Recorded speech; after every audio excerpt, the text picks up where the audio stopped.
Ninguém sabia seu nome, até a noite em que ele marcou, e continuou escondido por trás de uma máscara. O estádio explodiu em som quando a bola desviou, cortou a grama e entrou no canto, e a imagem daquele garoto com o rosto coberto correndo entre gritos virou loop nas timelines. Em menos de uma hora, o vídeo já tinha dezenas de milhares de visualizações. Em menos de um dia, era impossível abrir o celular sem ver. Garoto famoso é tão bonito que não pode mostrar o rosto. Era como se a cidade inteira tivesse decidido que, se não podia tocar sua face, ao menos deveria falar sobre ela. Que jogada! O narrador do jogo disparou, voz raspando de excitação. Olha isso! Acelera pela lateral, corta o marcador, chuta com a canhota. Gol! Mas o que é essa máscara? Quem é esse garoto? A câmera voltou e ainda não dava para ver nada além de olhos brilhando num corte de tecido. As redes apelidaram Mask Baller, Phantom Pool. Os clipes mostravam a bola beijando a rede, a torcida de pé, os braços do garoto levantados em comemoração, e o mistério que se espalhava como incêndio.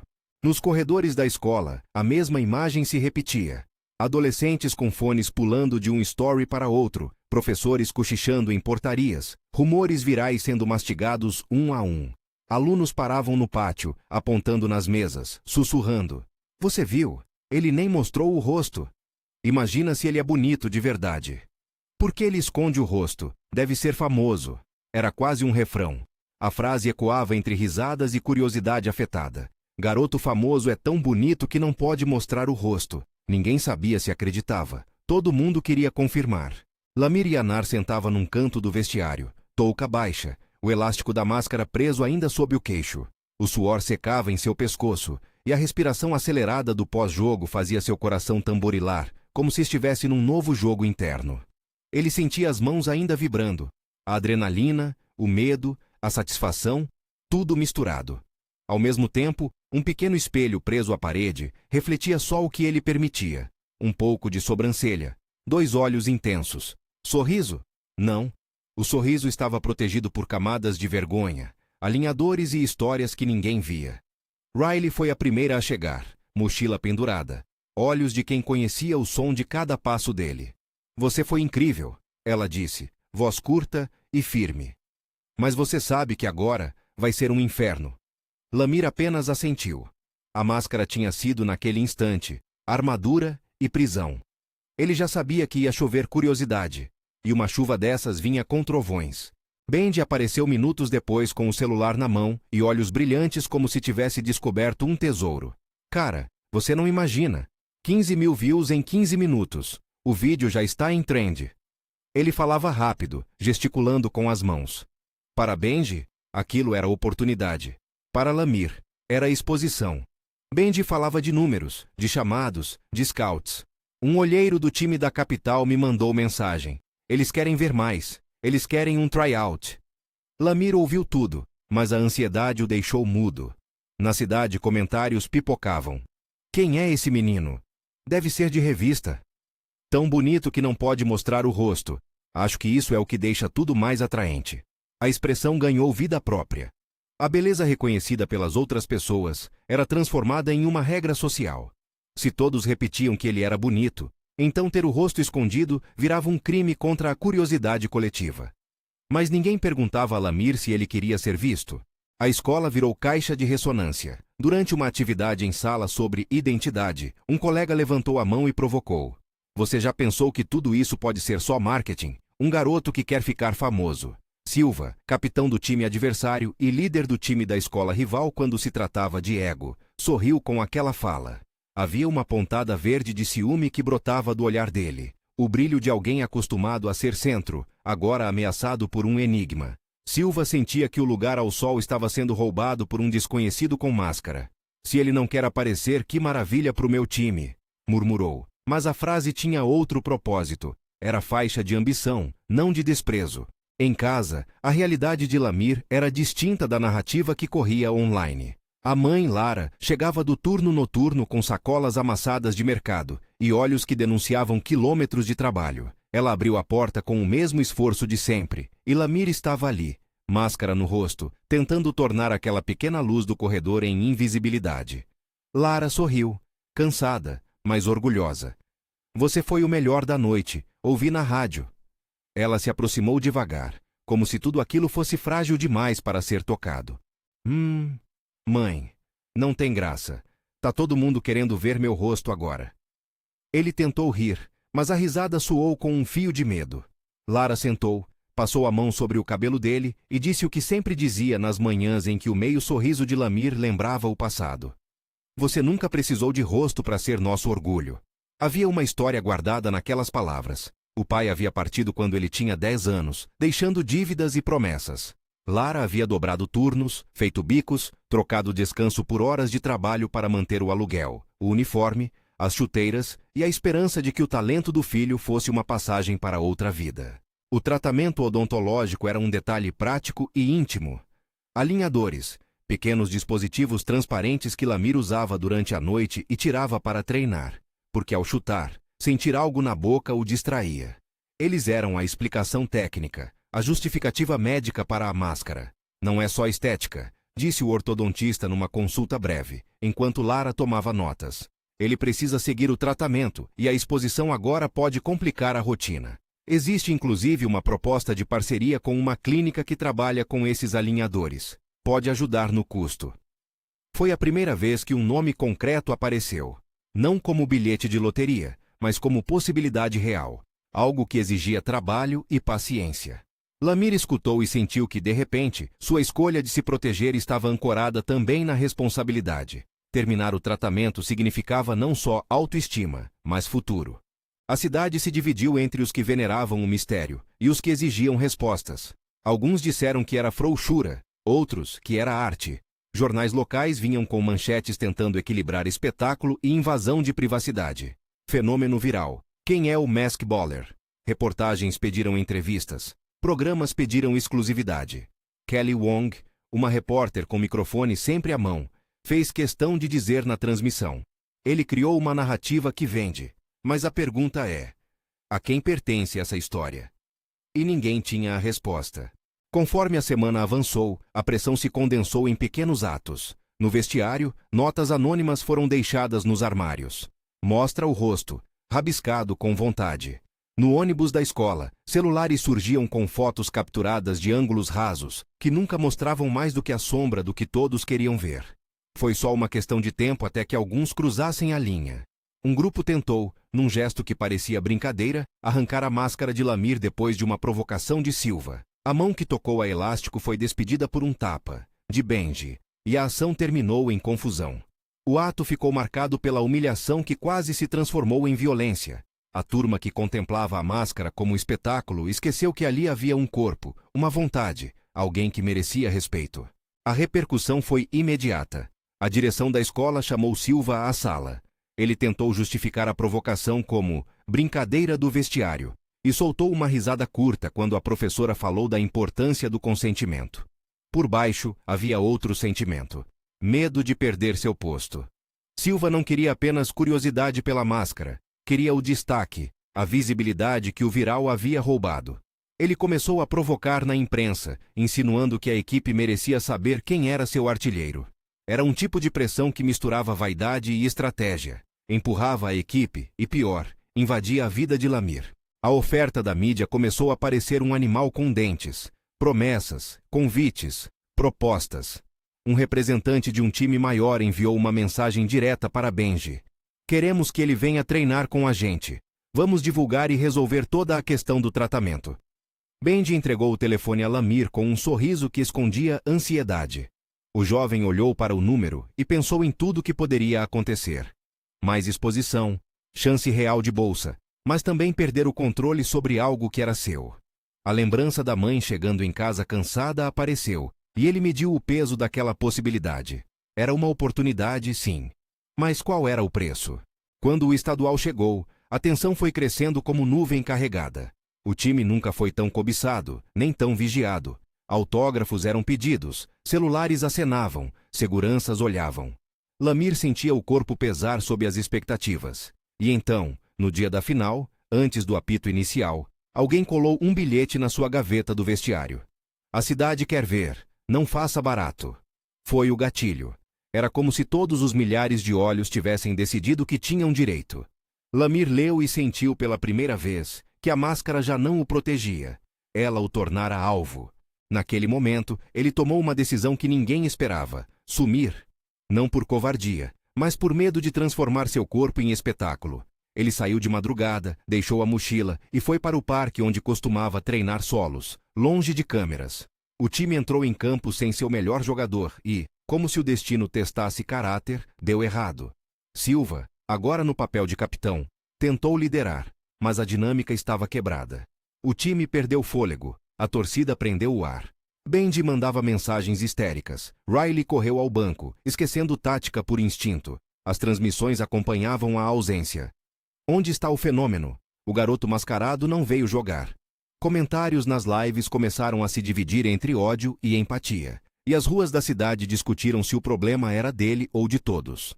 Dentro do parque, enquanto a cidade flertava com a hora do desastre, Lamir olhou para a escuridão e viu, como num filme, flashes de rosto da mãe. Lembranças de quando criança e do pai surgiam. A promessa que o pai sussurrara antes de partir. A certeza de que ele precisava lutar por algo maior. O som distante do estádio chegou até ele como um eco. Aplausos, gemidos, pedidos. Foi ali, sentado na arquibancada improvisada da vida, que ele compreendeu que seu medo podia custar algo maior do que sua própria exposição. Podia custar a chance que a mãe vinha trabalhando para que ele tivesse. A decisão, então, se virou não mais para si, mas para os outros, para a equipe, para Lara, para a possibilidade de um futuro que dependia do sacrifício de ambos. Lamir voltou ao estádio no meio do segundo tempo. Entrou sem alarde, com um corte no ar que fez o estádio prender o fôlego.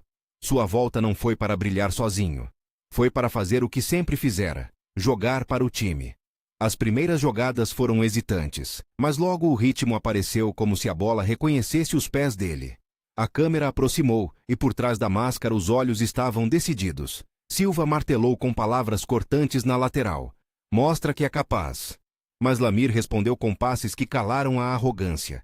O momento que alterou o jogo veio quando, numa corrida pelas laterais, ele driblou não por vaidade, mas por necessidade de criar espaço. A defesa adversária se fechou. Parecia que o tempo congelava. Lamir percebeu Silva desmarcado, parado, esperando o momento de remarcar seu ego.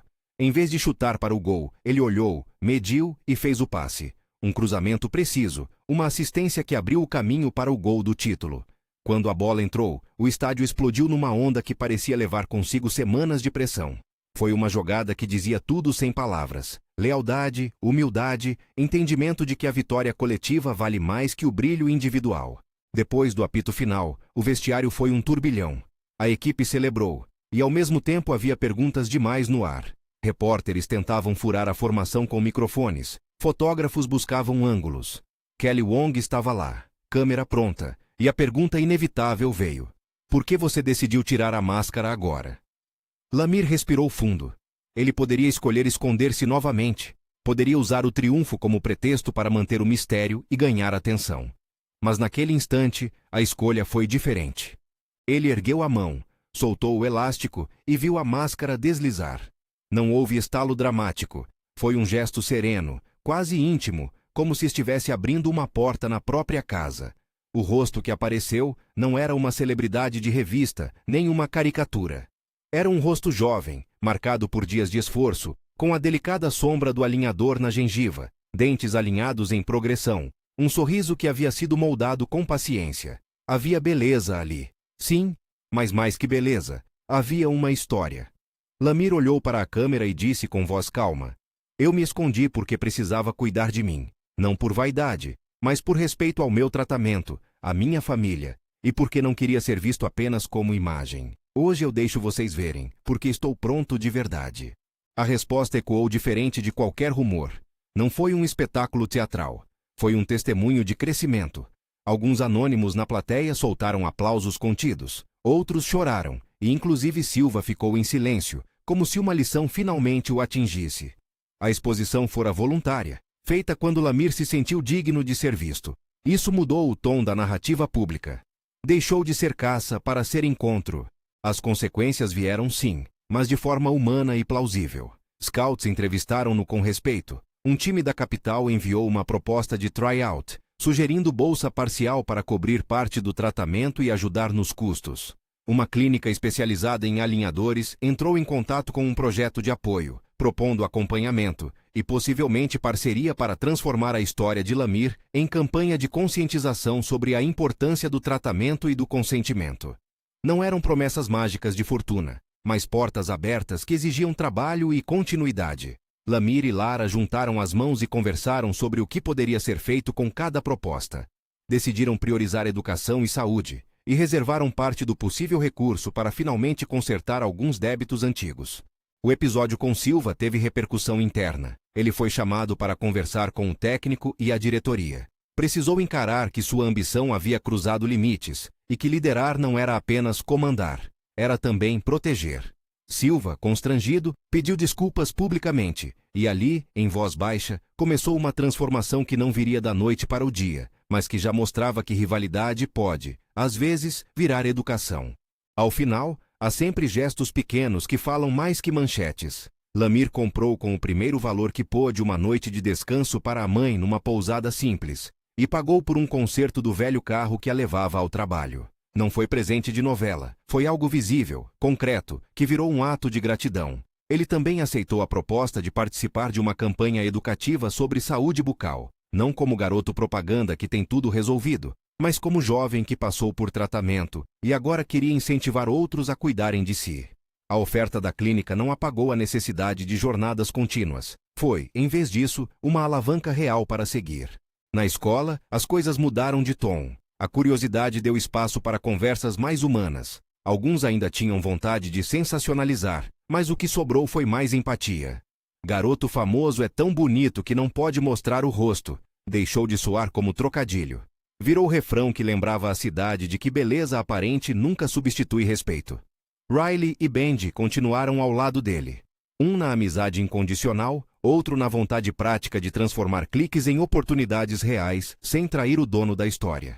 A cidade se acalmou, e o epílogo foi simples e carregado de significado. Numa manhã de domingo, Lara abriu a porta e encontrou Lamir na calçada com as chaves de um carro usado, limpo, com cheiro de gasolina e promessa. Ele sorriu e disse: "Um passo de cada vez, mãe. Obrigado." Os olhos dela ficaram brilhantes, havia orgulho e alívio. Dias depois, recebeu uma ligação confirmando a primeira sessão de acompanhamento com o ortodontista parceiro, e um convite para conversar sobre uma bolsa parcial de estudos. Não eram cheques em branco, eram portas que se abrem, e tanto Lamir quanto Lara sabiam que caminhar por elas exigiria trabalho. O que ficou, depois de tudo, foi uma lição que não cabe em manchete. A beleza que as pessoas comentavam não era o ponto central da história. O ponto era que alguém tinha o direito de decidir quando e como mostrar seu rosto, que vulnerabilidade merece respeito, e que a coragem de se aceitar vem em formas silenciosas. Como terminar um tratamento, como voltar ao time para um passe decisivo, como erguer a mão e falar a verdade para uma câmera.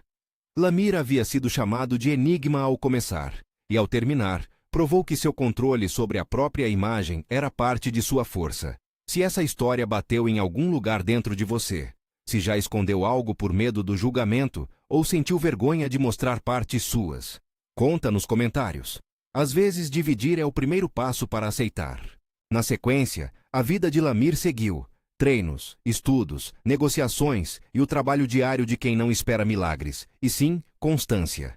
A cidade nunca parou de olhar, mas aprendeu a olhar com uma lente diferente. O garoto que viralizou por uma jogada e por um rosto protegido, agora era visto como um jovem que lutava pelo futuro, que honrava a mãe, que transformava sensações em ações.